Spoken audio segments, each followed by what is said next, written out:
খাবারের নাম শুনলেই আমাদের চোখের সামনে ভেসে ওঠে মজাদার কোনো আইটেম, আর মুখে চলে আসে পানি। কিন্তু যদি এমন এক খাবারের কথা বলি যা শুনে শুধু মুখে নয়, পুরো শরীরেই শিরশিরে অনুভূতি শুরু হবে। গুয়াতেমালার এক রাস্তার রেস্তোরাঁয় এমনই একটি ককটেল তৈরি করা হয় যা ষাঁড়ের কাঁচা অন্ডকোষ, চোখ, কিডনি আর মজ্জা দিয়ে তৈরি। ভাবতে গেলেই গা শিউরে উঠছে। বাস্তবে খাওয়ার সাহস করতে পারলে বুঝবেন কেন এই ককটেল শুধু স্থানীয়দের নয়, বিদেশি পর্যটকদেরও মন কেড়ে নিয়েছে।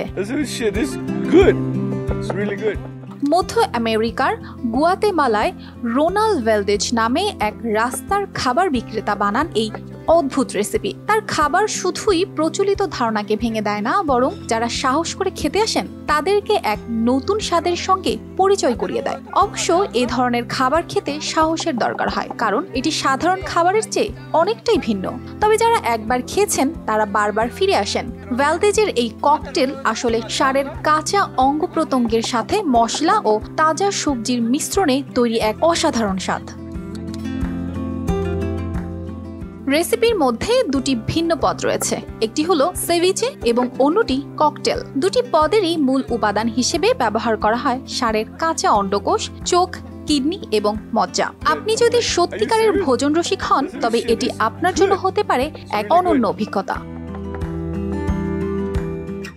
তবে সবচেয়ে মজার বিষয় হলো শুধু স্থানীয় মানুষ নয়, বিদেশি পর্যটকেরাও এই অদ্ভুত খাবারের প্রতি আকৃষ্ট হচ্ছে। প্রথমবার শুনলে তারা সন্দেহপ্রবণ হয়, অনেকেই ভ্রু কুঁচকান, কিন্তু সাহস করে একবার খাওয়ার পর মুগ্ধ হয়ে তারা আবার ফিরে আসেন। ভ্যালদেজের মতে অনেক পর্যটক 2-3 বছর পর গুয়াতেমালায় ফিরে এসে তার এই ককটেলের খোঁজ করেন। আমার ককটেল এমন একটি খাবার যা মানুষ একবার খেলে সহজে ভুলতে পারে না। এখন শুধু পর্যটকরাই নয়, গুয়াতেমালার অ্যান্টিগুয়া শহরের স্থানীয় মানুষও এই খাবারের প্রতি কৌতূহলী হয়ে উঠেছে। এমনকি অনেকেই প্রথমবার খেতে সাহস করলেও পরে নিয়মিত গ্রাহক হয়ে যান। কাঁচা মাংস দিয়ে তৈরি হওয়া খাবারটি যতই ভয়ানক লাগুক না কেন, যারা এটি খেয়েছেন তারা সবাই এটিকে একটি দুর্দান্ত অভিজ্ঞতা হিসেবে বর্ণনা করেন। গুয়াতেমালার রাস্তার স্টলে দাঁড়িয়ে রোনাল্ড ভ্যালদেজ এখন একটি সাহসী রন্ধনশিল্পীর প্রতীক। তার খাবার যেমন মানুষের কল্পনার বাইরে, তেমনি এর স্বাদও রীতিমতো অভূতপূর্ব। ভ্যালদেজের এই ককটেল এখন গুয়াতেমালার পর্যটন আকর্ষণের অংশ হয়ে উঠেছে। যারা এই অদ্ভুত অভিজ্ঞতা নিতে চান তারা চলে আসেন ভ্যালদেজের কাছে তার খাবারের ককটেলের স্বাদ নিতে। অর্পিতা জাহান, RTV।